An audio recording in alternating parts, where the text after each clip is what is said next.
అసలు నిజంగా ఈ స్టోరీని అయితే నేను చేయలేకపోయాను. వీడియో లేట్ అవ్వడానికి కూడా రీజన్ ఇదే. ఈ వీడియోని దాదాపు 3 డేస్ నేను చేశాను. కొంచెం చేయడం, ఆపేయడం. ఇదే జరిగింది 3 డేస్ కూడా. వీళ్ళకి జరిగిన ఇన్సిడెంట్స్ అన్నీ విన్న తర్వాత మైండ్ అయితే చాలా అప్సెట్ అయిపోయింది. ఎందుకంటే ఇలాంటి మనుషులు కూడా ఉన్నారా అని. ఇలాంటి వాళ్ళ లైఫ్ స్టోరీస్ విన్నప్పుడు ఏమనిపిస్తుందంటే ఇన్ని బాధలు పడితే, ఇన్ని కష్టాలు అనుభవించే వాళ్ళు కూడా ఉన్నారా అని.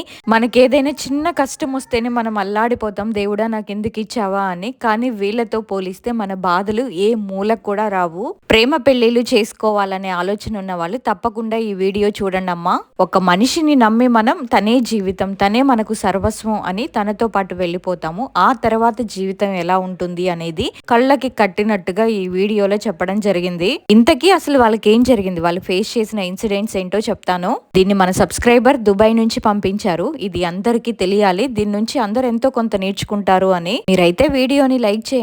మీరు చేసే లైక్ వల్లే మన ఛానల్ కొత్త వాళ్ళందరికీ రీచ్ అవుతుంది. దానివల్ల మనకు కూడా ఎంతో కొంత కొత్త ఇన్సిడెంట్స్ అనేవి తెలుస్తూ ఉంటాయి. వీడియోలోకి వెళ్ళిపోదామా మరి.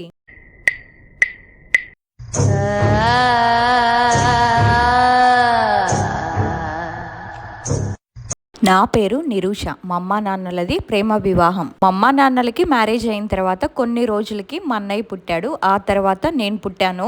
లవ్ మ్యారేజ్ అవ్వడం వల్ల నాన్న వాళ్ళ ఫ్యామిలీ మెంబర్స్ తో మా అమ్మకి పడేది కాదు. అలా ఇంట్లో ఫ్యామిలీ ప్రాబ్లమ్స్ వల్ల నాన్న అమ్మని తీసుకొని వేరే ఊరు వచ్చేసారు. మా నాన్న ఏంటంటే రియల్ ఎస్టేట్ బిజినెస్ చేస్తారు. మాది బిలో పూర్ ఫ్యామిలీ. నాన్న నన్ను అమ్మని తీసుకొని వేరే ఊరు వచ్చేసాడు.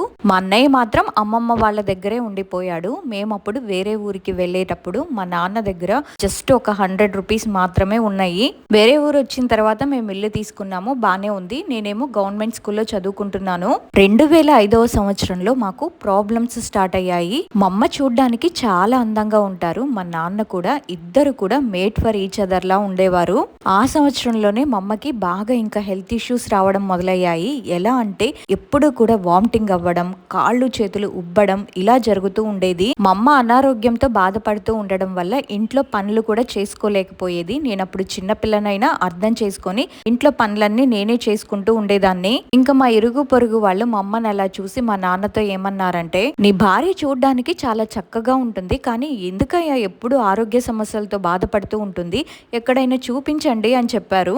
కానీ మేము మా అమ్మని తీసుకొని తిరగని హాస్పిటల్ అంటూ లేదు. డాడీ వర్క్ చేసిన మనీ మొత్తం అమ్మకే ఖర్చు చేస్తున్నాము.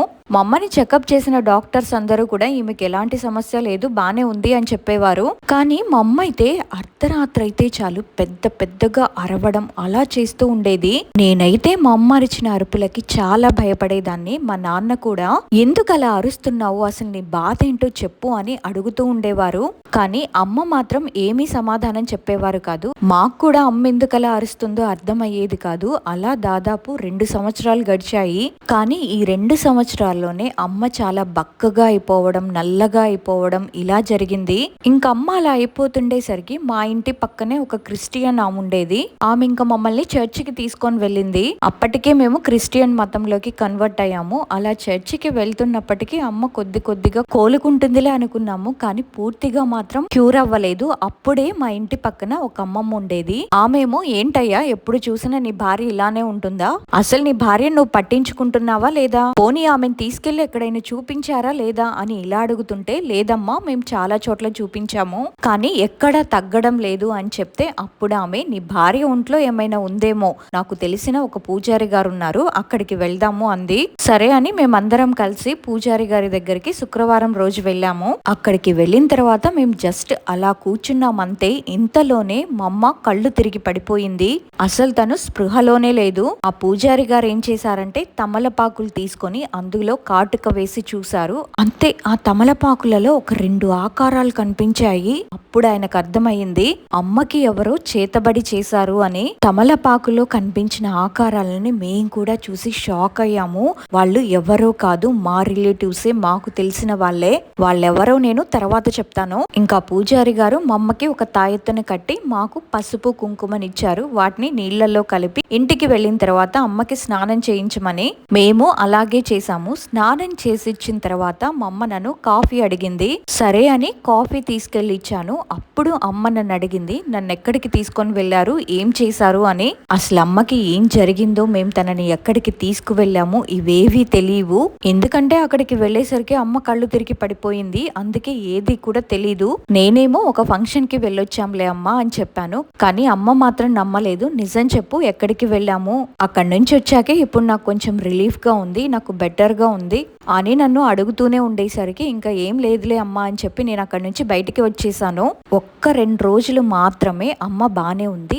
ఆ తర్వాత రోజు రాత్రి మేము ముగ్గురం కూడా పడుకున్నాము. ఆ రోజు రాత్రి సడన్ గా మా అమ్మ నిద్రలో ఏడవడం మొదలు పెట్టింది. ఆ ఏడుపుల శబ్దాలకి పక్కనే పడుకున్న నాకు ఇంకా మెలకు వచ్చేసింది. అమ్మ ఇంకా నిద్రలోనే ఏడుస్తుంది. ఎలా అంటే నాకు ఎవరో కనిపిస్తున్నారు, నన్ను ఎవరో పిలుస్తున్నారు, నేను వాళ్ళతో వెళ్ళిపోతాను అని ఏడుస్తుంది. అది చూసిన నాకేమో భయం వేసి నేను నిద్రపోతున్న నాన్నని లేపాను. అమ్మ ఇలా అంటుంది, నాన్న లే అని. నాన్న లేచి లోపే ఇంకా ఆమె నిద్రలో నుంచి లేచి నడుచుకుంటూ వెళ్ళిపోతుంది. అది చూసి నాకు కంగారు మొదలయ్యి ఇంకా గట్టిగా అరిచాను, లే నాన్న, అమ్మ వెళ్ళిపోతుంది, డోర్ కూడా తీసుకుంది అని. అప్పుడు నాన్న లేచి అమ్మను పట్టుకొని, అసలు ఏమైంది నీకు, ఎందుకు ఇలా చేస్తున్నావు, నిన్ను చూస్తుంటే నాకు చాలా భయం వేస్తుంది, మనకి ఒక పాప కూడా ఉంది, ఈ విషయాన్ని నువ్వు మర్చిపోయావా, అసలు ఎందుకు నువ్వు ఇలా ప్రవర్తిస్తున్నావు అని అమ్మను పట్టుకొని నాన్నైతే బాగా ఏడ్చేశారు. ఎందుకంటే నాన్నకి అమ్మంటే చాలా ఇష్టం. అమ్మలా చేస్తుండేసరికి నాన్న తట్టుకోలేకపోయారు. నాన్న ఏడుస్తుంటే అది చూసి నాకు కూడా ఏడుపు వచ్చేసింది. నేను కూడా ఏడ్చేశాను. అప్పుడు మమ్మీ ఇంకా కాన్షియస్లోకి వచ్చింది. మమ్మీ ఏం చెప్పిందంటే, ఎవరో నా దగ్గరకు వచ్చారు, నా చెయ్యి పట్టుకొని వాళ్ళతో తీసుకువెళ్తున్నారు, నన్ను పిలుస్తున్నారు, రమ్మంటున్నారు, అందుకే నేను వెళ్ళాను అని చెప్పింది. ఇంకా మరుసటి రోజు పొద్దున్నే మళ్ళీ మేము ఆ పూజారి గారిని కలిసాము. మీరు తాయెత్తు కట్టినా సరే అమ్మ ఇలా చేస్తుంది, ఒకసారి ఇంటికి వస్తారా అని ఆయన్ని పిలిపించాము. ఆయన ఆదివారం రోజు మా ఇంటికి వచ్చారు. అప్పుడు ఆయనే డైరెక్ట్ గా మా ఇంటికి వచ్చారు. అమ్మని చూసి, ఇది ఇంకా పోనట్టుంది, ఒక పూజ చేద్దాము అన్నారు. మా నాన్నేమో దానికి సరే అండి, మీరు ఎప్పుడు ఫ్రీగా ఉంటే అప్పుడు ఇంటికి వచ్చి పూజ చేయండి అని చెప్పారు.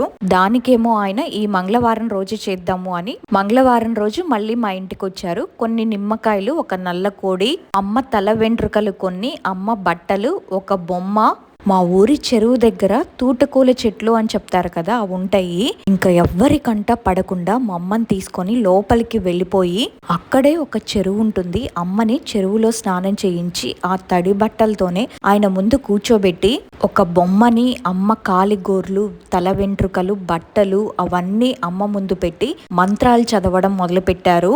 ఎప్పుడైతే అమ్మ కాలిగోర్లని ఆ బొమ్మ మీద పెట్టగానే లిటరల్లీ అది చూసి నాకైతే చాలా భయం వేసింది. నేల మీద పెట్టిన బొమ్మ లేచి బ్లాస్ట్ అయిపోయింది. అది చూసి నాకు ఇంకా వెన్నులో వణుకొచ్చేసి నేను భయపడి అక్కడి నుంచి పరిగెత్తుకుంటూ పారిపోయాను. ఆ పూజంతా అయిపోయిన తర్వాత అమ్మని నాన్నని వెనక్కి తిరిగి చూడకుండా ఇంటికి వెళ్ళిపోయారు. నేనేమో సగం దూరం పరిగెత్తుకుంటూ వెళ్ళి ఒక చోట నిలబడి చూస్తూ ఉన్నాను, అమ్మా నాన్నలు ఇద్దరు వస్తారు అని. ఆ బొమ్మ బ్లాస్ట్ అవ్వడం చూసి నేను భయపడ్డాను కదా, నేను భయపడినప్పుడు అది నా మీదకి వచ్చేసింది. ఈ విషయం మాకు ఒక సంవత్సరం తర్వాత తెలిసింది. మేము ఇంటికి వచ్చిన తర్వాత కాళ్ళు కడుక్కొని లోపలికి వెళ్ళిపోయాము. అమ్మకైతే బాగైపోయింది. అమ్మ ఇంట్లో పనులు చేసుకుంటూ ఉండడం, నాన్న ఆఫీస్కి వెళ్ళడం, నేనేమో స్కూల్కి వెళ్ళడం, ఈ పనులన్నీ డైలీ రొటీన్ గా జరుగుతూ ఉండేవి. అసలు అది నా మీద ఒక సంవత్సరం నుంచి ఉంది అని కూడా మేము కనిపెట్టలేకపోయాము. ఒక 1 year తర్వాత మళ్ళీ మాకు స్టార్ట్ అయింది. నేను అప్పుడు 6th క్లాస్లో ఉన్నప్పుడు నేను కళ్ళు తిరిగి పడిపోవడం, అసలేమి తినకపోవడం, పిచ్చి పిచ్చిగా అరవడం, నా జుట్టు చాలా పెద్దగా ఉండేది. ఎక్కడ పడితే అక్కడ నా జుట్టుని కట్ చేసుకుంటూ ఆ హెయిర్ ని పడేసుకుంటూ రావడం, ఎవరైనా ఏమైనా అంటే చిన్న విషయానికి కూడా ఫుల్ గా కోపం రావడం. మాక్సిమం నేను అసలు చాలా ఓపిక్గా ఉండేదాన్ని, కానీ ఆ దయ్యం వల్ల నేను ఇలా అయిపోయాను. నేనంత చిన్నగా ఉన్నప్పటికైనా నా ఫ్రెండ్స్ నేను బాగా కొట్టేసేదాన్ని. ఒక రోజు నేను స్కూల్లో నా జుట్టుని కట్ చేసుకుంటూ కుప్పలు కుప్పలుగా నా హెయిర్ ని క్లాస్ రూమ్ లో పడేశాను. అది చూసిన స్కూల్ వాళ్ళు అమ్మకి ఫోన్ చేసి జరిగిన జరిగిన విషయం మొత్తం చెప్పారు. ఇంకా అమ్మ స్కూల్కి వచ్చింది. రావడంతోనే అసలు ఏమైంది మీ అమ్మాయికి, తను ఎందుకు ఇలా చేస్తుంది, తను బానే చదువుతుంది కదా, అందులోనూ మంచి స్టూడెంట్ అని ఇలా అడిగారు. ఇంకా అమ్మ నా దగ్గరకు వచ్చి నన్ను అడిగింది, ఏమైంది, ఎందుకు ఇలా చేస్తున్నావు అని. దాంతో నాకు కోపం వచ్చేసి అమ్మ చెయ్యిని గట్టిగా కొరికేశాను. నా పంటి ఘాట్లు అమ్మ చేతి మీద పడ్డాయి. నీకేమైనా పిచ్చి పట్టిందా, ఉండు నాన్నకి ఫోన్ చేసి చెప్తానని ఫోన్ చేసింది. నాన్న కూడా స్కూల్కి వచ్చారు. ఏమైంది, ఎందుకు ఇలా చేస్తున్నావు అని అడిగారు. అప్పుడు నేనేమో, రేయ్ నువ్వేందిరా నాకు చెప్పేది, నేను చెప్పిన మాట నువ్వు విన్నావా, వినకుండా నీ బిడ్డని ఇక్కడ దాకా తెచ్చినావు అని అన్నాను. నా మాటలు విన్న మా నాన్న నన్ను చెంప మీద లాగి పెట్టి కొట్టారు. అంతే, నేను ఇంకా కళ్ళు తిరిగి పడిపోయాను. ఇంకా నన్ను స్కూల్ నుంచి ఇంటికి తీసుకొచ్చి మళ్ళీ ఆ పూజారి గారికి ఫోన్ చేశారు. అప్పుడు ఆయనేమో మా నాన్నతో, అదేంటి నేను పూజ అయిపోయిన తర్వాత ఫోన్ చేస్తే అంతా బానే ఉంది అని చెప్పారు కదా అని అడిగారు. అప్పుడు నాన్నేమో, లేదండి సమస్య నా భార్యది కాదు, పాప ఎందుకో ఇలా ఇలా చేస్తుంది అని చెప్పగానే అప్పుడు ఆయన ఒక తాయెత్తునిచ్చారు. ఆ తాయెత్తుని నాకు కట్టారు. నిజం చెప్పాలంటే ఆ తాయెత్తు అస్సలు పని చేయలేదు. అది సమ్మరు, నాన్నప్పుడు ఇంట్లో లేరు. నేను అమ్మ బయట మంచం వేసుకొని చల్లగాలికి పడుకున్నాము. నేను బాగా గాఢ నిద్రలో ఉన్నప్పుడు సడన్ గా నాకు మెలకు వచ్చింది. సరేలే వాటర్ తాగుదామని లేచాను. నేను లేచి చూస్తే కరెక్ట్ గా మా మంచానికి ఒక 10 అడుగుల దూరంలోనే ఒక నల్లటి ఆకారం, ఒక మనిషి అయితే ఎలా ఉంటుందో అలాగే నిల్చొనుంది. ఆ ఆకారం అచ్చం నాకు మా ఫ్రెండ్ మౌనిక లాగా కనిపిస్తుంది. మౌనిక వాళ్ళ ఇల్లు కూడా మా ఇంటి పక్కనే. ఆ రోజు వాళ్ళు కూడా బయటే పడుకొని ఉన్నారు. మా మంచం మీద నుంచి చూస్తే మౌనిక కనిపిస్తూ ఉంటుంది నాకు. ఆ నీడని చూడగానే నేను, మౌనిక ఏంటి ఈ టైంలో ఎందుకు లేచింది, ఇప్పుడు ఏం పనుంది దీనికి అనుకున్నాను. మౌనికకేంటంటే తెల్లవారుజామున 4ంటికి లేచి చదువుకునే అలవాటు ఉంది. నేనేమనుకున్నానంటే ఇది ఖచ్చితంగా చదువుకోవడానికే లేచుంటుంది. అప్పుడే టైం 4 అయిందా. అప్పట్లో ఏంటంటే తనకి నాకు చదువులో బాగా పోటీ, ఇది నాకు చెప్పకుండా చదువుకుంటుందా అని నేను తన దగ్గరికి వెళ్ళాను. నేను కొంచెం దగ్గరికి వెళ్ళేసరికి ఆ నల్లటి ఆకారం జుట్టు ముందుకు వేసుకొని తలని దువ్వుకుంటూ ఉంది. ఇంకా నేను ఆ ఆకారం దగ్గరకు వెళ్ళి దాని మీద చెయ్యి కూడా వేయబోయి ఎందుకు అటువైపుగా చూశాను. అప్పుడు మౌనిక వాళ్ళ అమ్మ పక్కన వాళ్ళ మంచం మీదే పడుకొని కనిపించింది. అంటే ఇది మౌనిక కాదా, ఇక్కడుంది ఎవరు అని భయంతో నాకు ఇంకా చెమటలు పడుతున్నాయి. నాకేంటి ఇలా కనిపిస్తుంది అని చాలా భయపడ్డాను. ఆ భయంతోనే నేను అమ్మ దగ్గరికి పోయి ఇంకా దుప్పటి మొత్తం ఫుల్లుగా కప్పుకొని ఆ దుప్పట్లోనే గజగజ ఉనికిపోతూ ఉన్నాను. అప్పుడే వర్షం స్టార్ట్ అయ్యింది. చిన్ని లేమ్మా, వర్షం పడుతుంది లోపలికి వెళ్దాము అని అమ్మ లేపేసరికి ఇంట్లోకి వెళ్ళాము. ఇంట్లోకి వెళ్ళగానే నేను టైం చూసాను, అర్ధరాత్రి 12:30 అయ్యింది.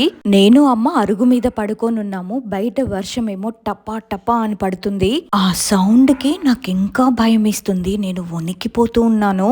ఒక గంట తర్వాత అంటే రాత్రి 1:30కి ఉన్నట్టుండి అమ్మ డీప్ స్లీప్ లోకి వెళ్ళిపోయింది. అప్పుడు అది నా గొంతు దగ్గరికి వచ్చి నా జుట్టు పట్టుకొని లోపల నుంచి నన్ను లాక్కుంటూ బయటకి తీసుకొని వచ్చింది. దాన్ని చూసేసరికి నేను ఇంకా స్పృహలో కూడా లేను. అది నన్నేమో, నడువు లే, ఏముంది ఇక్కడ, నా దగ్గరకు వచ్చేసాయి, ఇక్కడ ఏముంది చెప్పు, నువ్వు అడిగినవన్నీ, నీకు కావాల్సినవన్నీ నా దగ్గర దొరుకుతాయి, నేను నీకిస్తాను అని అంటుంది. అప్పుడే ఒక పిల్లి, అది చాలా నల్లగా చూడ్డానికి భయంకరంగా ఉంది, అది నా మీద పడిపోయి గోర్లతో రక్కేసింది.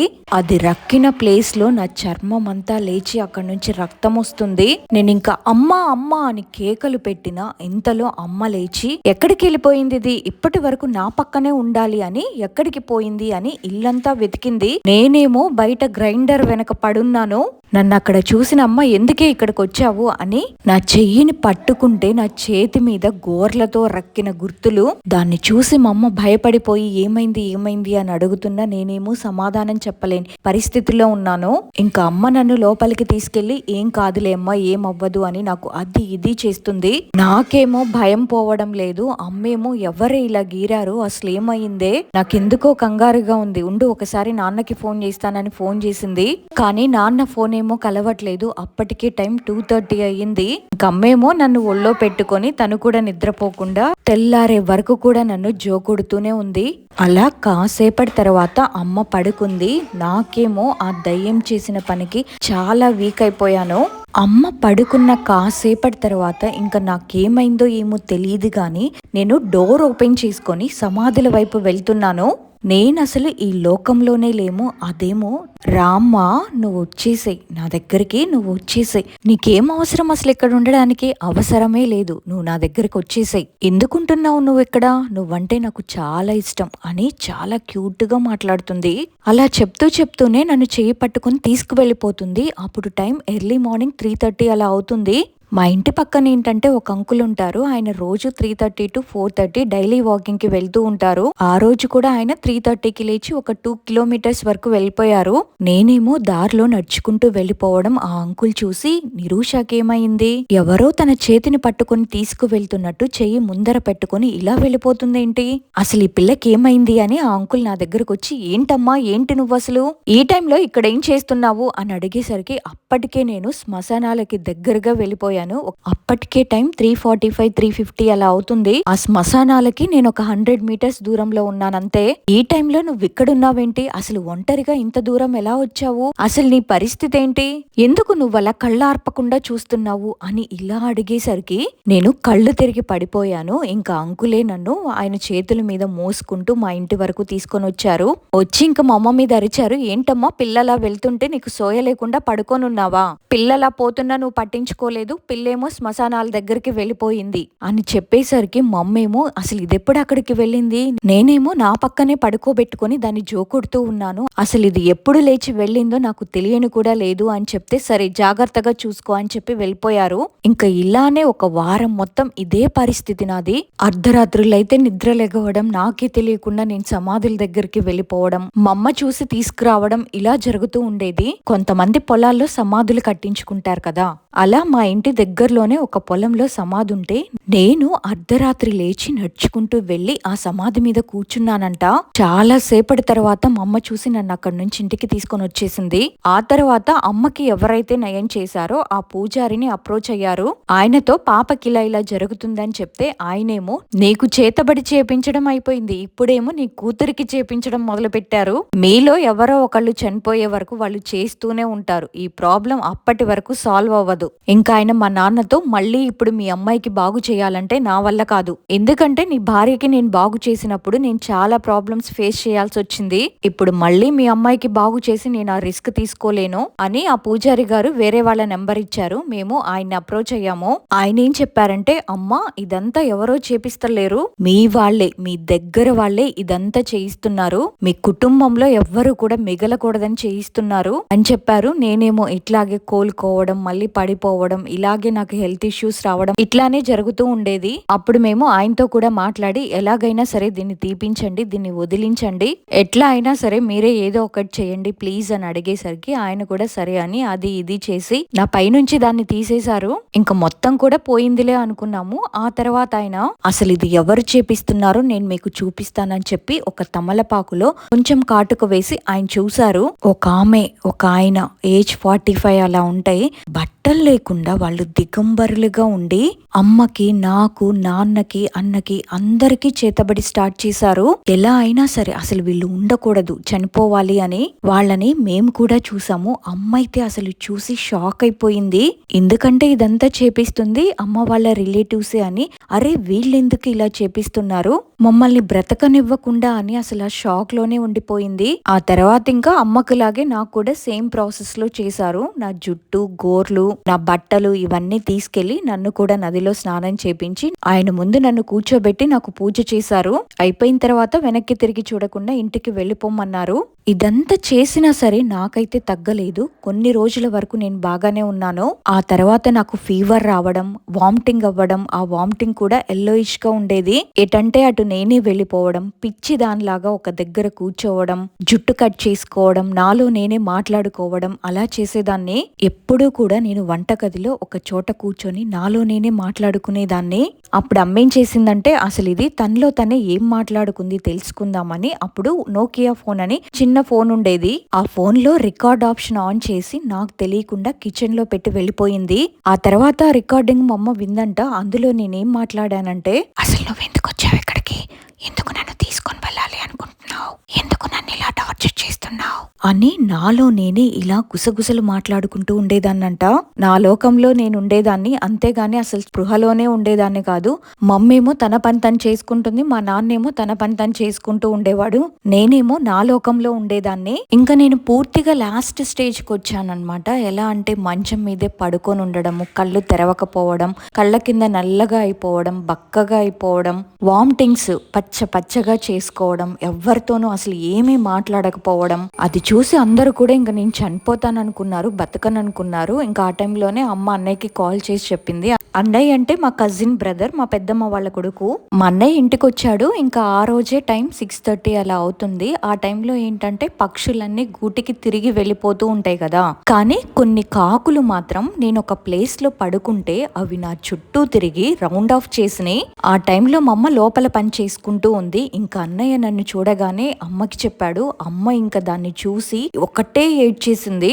ఒక 25 కాకులు వరకు ఉంటే అసలు అవి నా బాడీ కూడా కనిపించకుండా నన్ను రౌండ్ ఆఫ్ చేసేసినాయి. ఇంకా అమ్మ అన్నయ్య ఇద్దరు మాట్లాడుకుంటున్నారు. లేదు ఇంకా చిన్ని మనకి లేదు, అసలు ఈ ప్రాబ్లం కి సొల్యూషన్ ఏంటో కూడా మనకి తెలియట్లేదు అని. ఇంకా దాని తర్వాత 7:30కి మా ఊరు నుంచి ఒక బస్సు ఉంటుంది. ఆ బస్ లో నన్ను హాస్పిటల్ కి తీసుకొని వెళ్లారు. అక్కడున్న డాక్టర్ నన్ను చూసి ఏం చెప్పారంటే, ఇంకా 2 రోజులే ఈ అమ్మాయి బతికేది, 2 రోజుల్లో తను చనిపోతుంది, ఇంకా లాభం లేదు, తీసుకువెళ్ళిపోండి ఇంటికి అని చెప్పారు. ఇది ఇలా జరుగుతూ ఉన్నప్పుడు మా ఊర్లో ఒక ఆమె ఒంటి మీదకి దేవత వస్తారు. అక్కడికి అమ్మ నన్ను తీసుకొని వెళ్ళింది. సండే రోజు మేము అక్కడికి వెళ్ళాము. ఆమెకి ఏంటంటే సండే అమ్మవారు ఒంటి మీదకి వచ్చి ఆమె ఎవరికి ఏం ప్రాబ్లం ఉన్నా చెప్తూ ఉంటారు. అసలు మేము అక్కడికి వెళ్ళగానే లిటరల్లీ మేము బాగా షాక్ అయిపోయాము. అసలు విషయం ఏంటంటే, నేను అసలు లోపలికి అడుగు కూడా పెట్టలేదు. ఆమె ఎక్కడో లోపలుండి కనీసం నన్ను చూడకుండానే నువ్వు నా దగ్గరకు రావద్దు అని చెప్పేసింది. ఇంకా అమ్మ అసలు షాక్ అయిపోయి అక్కడే నిలబడిపోయి ఇంకా పెద్దగా అరిచేసింది. ఏంటి, ఎందుకు రావద్దు, మాకు ఇంత పెద్ద ప్రాబ్లంలో ఉంటే మమ్మల్ని గుమ్మం ముందే లోపలికి రానివ్వకుండా ఆపేస్తే ఎలా అని.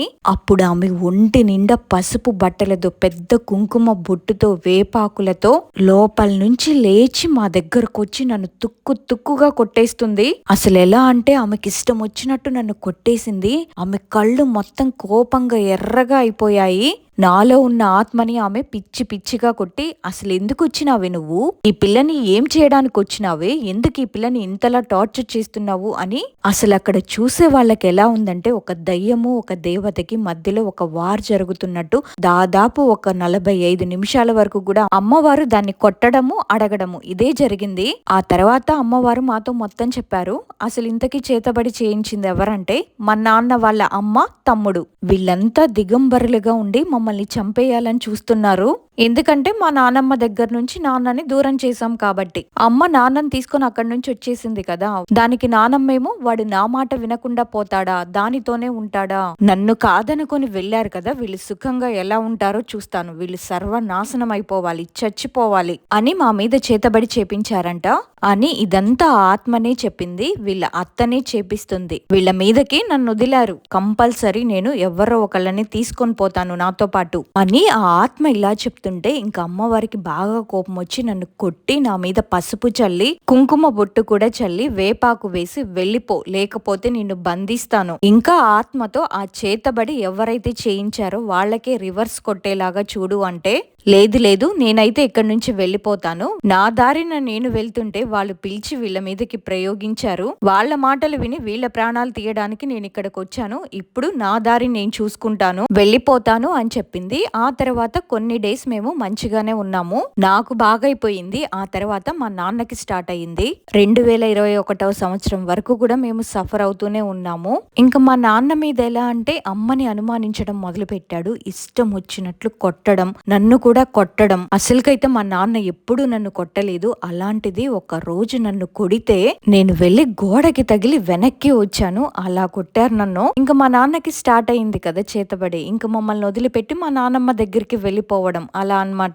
మళ్ళీ మా నాన్నని నాకు బాగు చేసిన అమ్మవారి దగ్గరికి తీసుకొని వెళ్ళాము. కానీ అక్కడికి వెళ్ళిన తర్వాత కూడా ఆ ఆత్మ మా నాన్న మీద నుండి పోలేదు. ఎందుకంటే చేపిస్తుంది సొంత అమ్మే కాబట్టి, నాన్నకి సంబంధించిన ప్రతి వస్తువు కూడా ఆమె దగ్గర ఉంటుంది కాబట్టి కాబట్టి నాన్న గురించి పూర్తిగా ఆమెకు తెలుసు కాబట్టి ఇంకా మా నాన్నని చేతబడి ద్వారా గట్టిగా పట్టేసుకుని గుప్పెట్లో పెట్టుకున్నారు. కొన్ని రోజుల తర్వాత మా నాన్న ఏం చేశాడంటే, నేను దుబాయ్ వెళ్తాను, అక్కడ జాబ్ చేస్తాను, ఎందుకంటే మన చిన్ని పెళ్లి చేయాలి కదా, నన్ను చిన్ని అని ముద్దుగా పిలుస్తారు ఇంట్లో వాళ్ళు, అది ఇది డబ్బులు బాగా సంపాదించు అని మాతో చెప్పేసి దుబాయ్ వెళ్ళిపోయాడు. అక్కడికి వెళ్ళిన కొన్ని రోజుల తర్వాత కూడా మాతో మంచిగానే ఉన్నారు, ఫోన్ చేయడం మాట్లాడడం అలా. ఆ తర్వాత కొన్ని రోజులకి అసలు ఫోన్ కూడా లేదు, పూర్తిగా మమ్మల్ని మర్చిపోయేలా చేశారు వాళ్ళు. మా నాన్న మాతో మంచిగా మాట్లాడుతున్నప్పుడు తీసుకున్న అప్పులన్నీ తీర్చేశాడు. ఆ తర్వాత నాది 7th క్లాస్ అయిపోయి 8th క్లాస్ స్టార్టింగ్ లో నేను మెచ్యూర్ అయ్యాను. ఇంకా అదే అనుకుంటా మా నాన్నకి మేము చేసిన లాస్ట్ కాల్. అమ్మ నాన్నకి ఫోన్ చేసి చిన్ని ఇలా మెచ్యూర్ అయ్యింది అంటే, అసలు అప్పుడు మా నాన్న మా ట్రాన్స్ లో లేడు కాబట్టి ఏమన్నాడంటే, నాకు అసలు అమ్మాయే పుట్టలేదు, నాకే పుట్టిందని గ్యారెంటీ ఇస్తావా అని అడిగాడు. ఇంకా దానికి మా అమ్మకు కోపం వచ్చి, ఎందుకు అసలు ఇలా మాట్లాడుతున్నావని అమ్మ నాన్న ఇద్దరి మధ్యలో చాలా పెద్ద గొడవే అయ్యింది. ఆ తర్వాత మా నాన్న మా నెంబర్ ని బ్లాక్ చేసేసాడు, మమ్మల్ని అయితే పూర్తిగా మర్చిపోయాడు. అసలు మా నాన్న ఆచూకీ కూడా మాకు తెలియదు, అసలు తను అక్కడున్నాడా ఇక్కడికి వచ్చేసాడా అని, అసలు తను ఎక్కడున్నాడో మాతో అయితే అసలు కాంటాక్ట్ లోనే లేడు. మా నాన్న అలా చేసేసరికి కొన్ని రోజులు మేము మస్తు బాధపడ్డాము. అందులోనూ అప్పుడే నేను మెచ్యూర్ అయి ఉన్నాను. అప్పుడు ఏంటంటే మేము వేరే ఇంట్లోనే రెంటుకున్నాము. ఆ ఇల్లు అయితే మంచిగానే ఉంది. అక్కడ నుంచి మేము వేరే ఇంటికి షిఫ్ట్ అయ్యాము. ఇంకా ఆ ఇంట్లో నేను అమ్మనే, మేమిద్దరం కూడా ఆడవాళ్లమే. ఇంకా అమ్మే ఆ పని ఈ పని చేస్తూ నన్ను చూసుకుంటూ ఉండేది. అప్పుడు నేను చదివేది 8th స్టాండర్డ్ కాబట్టి నేను కూడా బాగా చదువుకునేదాన్ని. మమ్మీ ఏంటంటే చూడ్డానికి చాలా బాగుంటారు. అప్పుడే నేను కూడా పెద్ద మనిషి అయ్యాను కాబట్టి ఇంకా మాకు స్టార్ట్ అనమాట.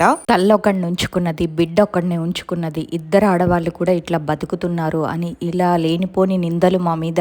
మమ్మల్ని లొంగ తీసుకోవడానికి చాలా మంది రాత్రైతే చాలు మా ఇంటి డోర్ కొట్టేవాళ్ళు. చిల్లరెదవలందరూ కూడా మమ్మల్ని చాలా ఇబ్బంది పెట్టారు. కొంతమంది తాగుబోతెదవలు అర్ధరాత్రి మా ఇంటి గేట్ ముందుకు వచ్చి ఆ తాగిన బీర్ బాటిల్స్ ని మా ఇంటి ముందు పగలగొట్టేవారు. మేమేమో అర్ధరాత్రి 2ంటికి 3ంటికి అలా లేచి ఎవ్వరూ చూడకుండా ఆ పగిలిన గాజు సీసాలు ఉంటాయి కదా, అవన్నీ ఊడ్చేసి పడేసే వాళ్ళం. లిటరల్లీ అసలు ఆ రోజులు గుర్తొస్తే ఇప్పటికీ నాకు ఏడుపు వస్తుంది. మేమైతే చాలా నిందలు పడ్డాము. దీనంతటికి కారణం కూడా మా నాన్న మమ్మల్ని వదిలేయడమే. ఇదిలా ఉండగా మేముండే ఊర్లోనే ఇంకో ఆయన ఇంకా మేము బతకూడదు అని మంత్రం చేయడం స్టార్ట్ చేశాడు మా మీద. అసలు వాడికేమొస్తుందో మమ్మల్ని ఇలా చేస్తే అమ్మకి నాకు ఇద్దరికి కలిపి చేతబడి చేయించాడు. దానివల్ల అమ్మకి బాగా హెల్త్ ఇష్యూస్ రావడం. అప్పుడే నేను 10th స్టాండర్డ్, నాకు కూడా హెల్త్ బాగోకపోవడం, ఇంకా నాకు పీరియడ్ వస్తే భయంకరమైన కడుపులో నొప్పి. అసలు ఆ నొప్పి నేను తట్టుకోలేకపోయా. ఫస్ట్ డే సెకండ్ డే కూడా నేను ఇంజెక్షన్స్ ఇప్పించుకునేదాన్ని. అలాంటి పరిస్థితుల్లో మేమున్నప్పుడు ఇంకా వీడు కూడా స్టార్ట్ చేశాడు. ఇద్దరు కూడా ఆడవాళ్లే, వీళ్ళని ఏం చేసినా మనల్ని ఎవరు అడిగే వాళ్ళు ఉండరు అని మా ఇద్దరి మీద కూడా చేతబడి చేయించాడు. దీనివల్ల నేను స్కూల్కి వెళ్ళినప్పుడు ఇప్పుడు పడుకోవడం, అప్పుడప్పుడు స్కూల్లో పడిపోవడం, మధ్యాహ్నం పూట ఎటంటే అటు వెళ్ళిపోవడం, 3 చోట్ల కలిసిన దారులు ఉంటాయి కదా, ఆ దారుల్లో పచ్చన్నం, నిమ్మకాయలు, నల్ల కోడి, అవి దిష్టి తీసినవన్నీ పడేస్తూ ఉంటారు కదా, అక్కడికి వెళ్ళి నేను కూర్చోవడం. లిటరల్లీ నాన్న మమ్మల్ని వదిలేసిన తర్వాత మేము పిచ్చోళ్లలాగా బతికాము. ఇలా జరుగుతున్నప్పుడు కొన్ని రోజుల తర్వాత నాన్న నుంచి అమ్మ ఫోన్ కి ఒక వాయిస్ మెసేజ్ వచ్చింది. అదేంటంటే, నేను నిన్ను వదిలేసినప్పటి నుంచి నేనేం బాగోలేను అని నాన్న ఇలా పెట్టారు. కానీ యాక్చువల్ గా జరిగింది ఏంటంటే,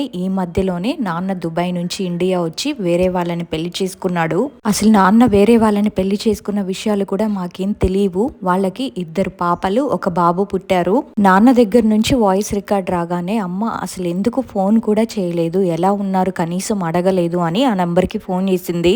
అవతల వైపు నుంచి వేరే వాళ్ళు మాట్లాడుతున్నారు. ఏమోనమ్మా, నాకు ఆయన ఎవరో కూడా తెలియదు, ఫోన్ చేసుకొని ఇస్తానంటే నా ఫోన్ ఇచ్చాను అంతేనమ్మా అని చెప్పారు. అంటే నాన్న వేరే వాళ్ళ దగ్గర నుంచి ఫోన్ తీసుకొని అమ్మ ఫోన్ కి వాయిస్ మెసేజ్ పెట్టారు. ఇదిలా ఉంటే అటేమో మా నాయనమ్మ ఆగడాలు అస్సలు ఆగలేదు. మా నాన్నని లొంగ తీసేసుకున్నారు. మా అమ్మమ్మ వాళ్ళ ఇంట్లో అన్నయ్య ఉంటాడు కదా, మా అన్నయ్యని పిచ్చి పట్టేలా చేశారు చేతబడి చేయించి. మా అన్నయ్యకి ఎలా చేశారంటే, మా అన్నయ్య కాలికి వేసుకునే చెప్పులు ఉంటాయి కదా, అందులో ముళ్ళులు పెట్టారు చేతబడి చేసినవి. మా అన్నయ్య నడిచేటప్పుడు ఆ ముళ్ళు కాలికి గుచ్చుకొని రక్తం కారింది కదా, ఆ రక్తం ద్వారా ఆత్మ లోపలికి ప్రవేశించింది. దయ్యాలకి రక్తం అంటే ఇష్టం కదా, మా అన్నయ్య రక్తాన్ని రుచి చూసిందది. ఆ ఆత్మ మా అన్నయ్య రక్తాన్నంతా తాగేసి మా అన్నయ్యని బక్కగా చేసేసింది. ఒక రోజు మా అన్నయ్య వాళ్ళ ఫ్రెండ్స్ తో కలిసి ఒక నదిలోకి ఈత వేయడానికి వెళ్ళాడు. మా అందరికి కూడా వాటర్ అంటే చాలా భయం. కానీ వద్దు అని మేమెంత చెప్పినా సరే తను వినకుండా వాళ్ళ ఫ్రెండ్స్ తో పాటు వెళ్ళాడు, దూకాడు. ఇంకంతే కథం, మా అన్నయ్య చనిపోయాడు. మా అన్నయ్యని చంపేంత వరకు కూడా వదిలిపెట్టలేదు ఆత్మ. ఇది జరిగిన కొన్ని రోజుల తర్వాత మా నాన్న కూడా చనిపోయాడు. మా నాన్న చనిపోయి ఆయన సమాధి కూడా పూర్తయిపోయి అంత కర్మకాండలన్నీ అయిపోయిన తర్వాత నాన్న చనిపోయారనే విషయం మాకు తెలిసింది. అన్నయ్య కూడా అంతే. ఇంత దుస్థితికి మా నాయనమ్మే మమ్మల్ని తీసుకొచ్చింది.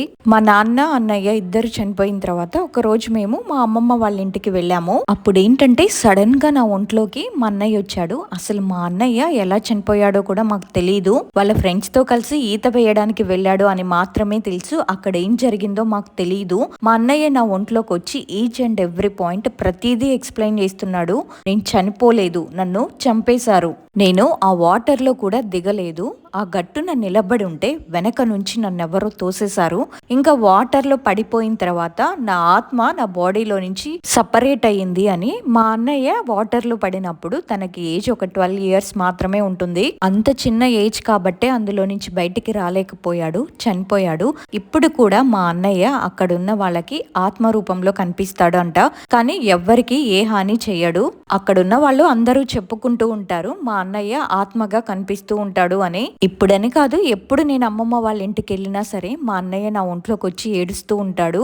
నేను మీతో ఉండలేదు, నాకు మీతో ఉండాలనిపిస్తుంది, చెల్లితో ఆడుకోవాలనిపిస్తూ ఉంటుంది అని. నిజం చెప్పాలంటే నా చిన్నప్పుడు అసలు మా అన్నయ్య ఎలా ఉంటాడో, తన బిహేవియర్ ఏంటో, తన యాటిట్యూడ్ ఏంటో, చివరికి అన్నయ్య ప్రేమ ఎలా ఉంటుందో ఇవేవి నాకు తెలియవు. ఎందుకంటే నేను 3 years ఉన్నప్పుడే మా అన్నయ్యకి మేము దూరంగా వచ్చేసాము. నాకు అన్నయ్య ఉండి కూడా అన్నయ్య ప్రేమ ఎలా ఉంటుందో నాకు తెలియలేదు. ఆ తర్వాత మా నాన్న కూడా నా ఒంట్లోకి వచ్చి నన్ను క్షమించండి, నేను మిమ్మల్ని వదిలేసి వెళ్ళాను, నేను చేసింది తప్పే, నాకు నేనుగా చనిపోలేదు. నేను పనిచేస్తున్నప్పుడు మా నాన్న రియల్ ఎస్టేట్ గా పనిచేస్తూ ఉంటారు కదా, మా నాన్న పనిచేస్తూ ఉన్నప్పుడు కొన్ని బ్రిక్స్ అనేవి వచ్చి తల మీద పడ్డాయి. ఇంకా అక్కడికక్కడే చనిపోయారు. ఆ తర్వాత కొన్ని రోజులకి మా నాన్న నాకు కలలో కనిపించి నా కాళ్ళు పట్టుకొని, చిన్ను నన్ను క్షమించండి, నేను మిమ్మల్ని వదిలేసి వెళ్ళిపోయాను, అమ్మని నువ్వే బాగా చూసుకోవాలి అని చెప్పి ఏడ్చారు. ఇదే కళ గురించి నేను మా అమ్మతో మాట్లాడాను. అమ్మేం చెప్పిందంటే జరిగిపోయిన దాన్ని మనం మార్చలేం కదమ్మా, ఇంకా వదిలే దాని గురించి అని. దీనికి తోడు మేముంటున్న ఊర్లోనే ఒక మంత్రగాడు మా ఇద్దరి వెంట పడుతున్నాడు అని చెప్పాను కదా. ఇంకా ఊరిని వదిలేసి మేము సిటీకి అయితే వచ్చాము. నా 10th class కూడా కంప్లీట్ అయ్యింది. నాకేంటంటే చదువు అంటే పిచ్చి, చదువుకోవాలనే కోరికతో నేను కాలేజ్లో జాయిన్ అయ్యాను. ఆ టైంలో ఏంటంటే అమ్మకి సివియర్గా హెల్త్ ఇష్యూస్ అనమాట. ఇంకా నేను పార్ట్ టైం గా జాబ్ చేయాల్సి వచ్చింది. ఒక చిన్నపిల్లల హాస్పిటల్లో జాయిన్ అయ్యాను. అప్పుడు నాకు శాలరీ 2500 ఇచ్చేవాళ్ళు.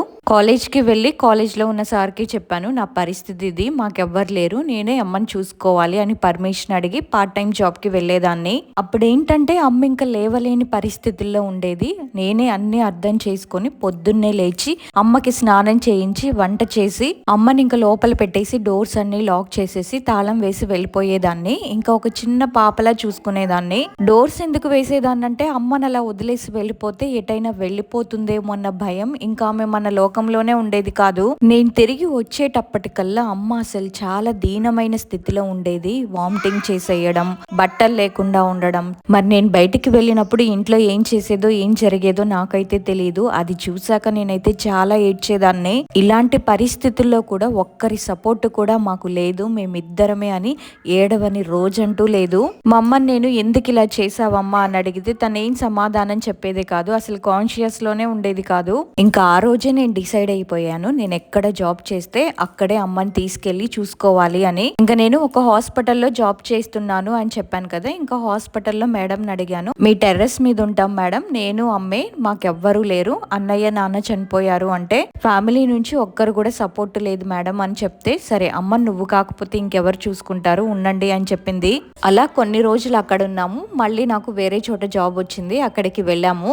మేము ఇలా ప్లేసులు మారుతున్నప్పుడు ఏంటంటే ఇంకా మంత్రగాడికి మేము ఎక్కడున్నామో తెలియదు కదా. అమ్మ కొంచెం క్యూర్ అయ్యింది. అలానే నేను నేను సివిల్ ఇంజనీరింగ్ కంప్లీట్ చేశాను. నాకు వీసా వచ్చింది, నాకు దుబాయ్లో జాబ్ వచ్చింది. ఇప్పుడు నేను అమ్మకి ఒక ఓన్ హౌస్ని కూడా కట్టించాను. అమ్మ అయితే ఇప్పుడు సూపర్గా ఉంది. ప్రెసెంట్ నేనైతే దుబాయ్లో జాబ్ చేస్తున్నాను. నిజానికైతే మా నాన్నమ్మ చేసిన దానికి మేము ఎప్పుడూ చనిపోవాల్సి ఉంది. మేము ఇన్ని బాధలు కష్టాలు అన్ని పడి తట్టుకొని మేము నిలబడ్డాము అంటే ఏదో ఒక పుణ్యం అడ్డుపడి ఉంటుంది. అన్ని తట్టుకొని నిలబడి ఇప్పుడైతే సూపర్ గా హ్యాపీ లైఫ్ ని లీడ్ చేస్తున్నాము. నేను చెప్పేది ఏంటంటే మనకి శత్రువులు ఎక్కడో ఉండరు, మన అనుకున్న వాళ్ళే మాక్సిమం మనల్ని నాశనం చేయడానికి చూస్తూ ఉంటారు. మమ్మల్ని ఇంతగా నాశనం చేసిన మా నాయనమ్మ చనిపోతే బాగుండు, కానీ తను ఇప్పటికీ బతికే ఉంది. సో అదండి వీళ్ళ లైఫ్ లో జరిగిన ఇన్సిడెంట్ వచ్చేసి. ప్రేమ పెళ్లిళ్ళు చేసుకోవాలనుకునే వారికి నా తరపు నుంచి ఒక చిన్న సజెషన్. అదేంటంటే మీ ఇరు కుటుంబాలని ఒప్పించి పెళ్లి చేసుకోండి. నాకు తెలిసి దాదాపు ఎవరు ప్రేమ పెళ్లిళ్ళకు ఒప్పుకోరు. అలా ఒప్పుకోకపోతేనే అసలు సమస్య అక్కడ మొదలవుతుంది. పెళ్లి చేసుకున్న వాళ్ళిద్దరూ బాగుంటారు, వాళ్ళకి పుట్టిన పిల్లలతో సంతోషంగా ఉంటారు. మధ్యలో వీళ్ళకి వచ్చే ప్రాబ్లం ఏంటో అసలు. వీళ్ళ అత్తే అని కాదు గాని మొగుడు పిల్లలు కలిసి ఉంటే చూసి ఓర్వలేని కళ్ళు మన చుట్టూనే ఉంటే ఏదో ఒక గొడవలు పెట్టేసి ఎలాగైనా సరే వీళ్ళని విడదీయాలి అని. ఇంతకీ నేను చెప్పేది ఏంటంటే ముఖ్యంగా అబ్బాయి తరపు వాళ్ళు పెళ్లికి ఒప్పుకుంటే మాత్రమే ప్రేమ పెళ్లి చేసుకోండి. అప్పుడే మీ లైఫ్ అనేది హ్యాపీగా ఉంటుంది. లేదు కలిసి ఉండేది మేమిద్దరం కదా, వాళ్ళకేం సంబంధం అనుకుంటారా? లైఫ్ లో ఎప్పుడోకప్పుడు వాళ్ళు మీ లైఫ్ లోకి ఎంటర్ అవుతారు. చక్కగా ఉంటున్న మీ ఇద్దరి మధ్యలో గొడవలు పెడతారు. గొడవలు పెడుతుంది వాళ్ళే అని చెప్పినా మీ హస్బెండ్ మాట్లాడరు, ఎందుకంటే వాళ్ళు కాబట్టి. ఇక్కడ ఏంటంటే ఆమె ప్రేమించి పెళ్లి చేసుకొని ఒక అతన్ని నమ్మి తనే నా జీవితం అనుకొని వెళ్ళింది. ఇద్దరు పిల్లలు పుట్టిన తర్వాత తను వదిలేశాడు, అది చేతబడి ద్వారా మరేదైనా కానివ్వండి. కానీ ఇక్కడ నష్టపోయింది ఎవరు? ఆమె పిల్లలు మాత్రమే. ఆమె హస్బెండ్ వదిలేసి వెళ్ళిపోయిన తర్వాత ఆమె లైఫ్ చూడండి ఎంత దారుణంగా ఉందో. సో అందుకే చెప్తున్నాను, ప్రేమ పెళ్లిళ్ళు చేసుకునేటప్పుడు అమ్మాయిలు కొంచెం ముందు వెనక ఆలోచించండి. విషయం ఏంటంటే ఆ టైంలో అసలు అప్పుడు మనకి ఏవి గుర్తురావు. తనే కావాలి, తనుంటే చాలు, ఎవరు వద్దు అనే ఈ మైండ్ సెట్ లో ఉంటారు. ఎవరెంత చెప్పినా వద్దమ్మా సెట్ కారు అని చెప్పినా బుర్రకెక్కించుకోమన్నమాట. ఆ తర్వాత ముందు ముందు మనకి తెలుస్తూ ఉంటుంది. తెలిసినా కూడా మనమే కావాలని చేసుకున్నాం కాబట్టి మనమే అనుభవించక తప్పదు. ఇక్కడ వీళ్ళ నాయనమ్మ ఎంత క్రూయల్ మైండ్ అంటే అసలు ఆమె బతికితే మహా అయితే ఎంతకాలం బతుకుతుంది, ఆమె మాట వినలేదని చెప్పి కన్న కొడుకు జీవితాన్ని నాశనం చేసిన ఒక గొప్ప ఆదర్శమూర్తి. సో ఇలాంటి వాళ్ళతో జాగ్రత్తగా ఉండండి. థ్యాంక్ గాడ్ తను ఇప్పుడు చదువుకొని ఒక మంచి పొజిషన్ లో ఉంది. దానికి మనం అందరం సంతోషపడాలి. అలాగే తనకు ఫ్యూచర్ లో ఒక మంచి హస్బెండ్, అర్థం చేసుకునే హస్బెండ్ రావాలని మనం అందరం కోరుకుందాము. సో అదండి వీళ్ళకి జరిగిన ఇన్సిడెంట్ విన్న తర్వాత మీకేమనిపించిందో తప్పకుండా ఒక కమెంట్ చేయండి. అలాగే వీడియో కనుక నచ్చినట్టయితే లైక్ చేయడం మాత్రం మర్చిపోవద్దు. అండ్ మీ లైఫ్ లో కూడా ఇలాంటి హారబుల్ ఇన్సిడెంట్స్ ఉంటే అవి మాతో షేర్ చేసుకోవాలనుకుంటే నాకు ఇన్స్టాలో మెసేజ్ కానీ లేకపోతే మెయిల్ కానీ పంపించండి. ఇంకొక మంచి రియల్ ఇన్సిడెంట్తో మళ్ళీ కలుద్దాం. అంతవరకు బై బాయ్.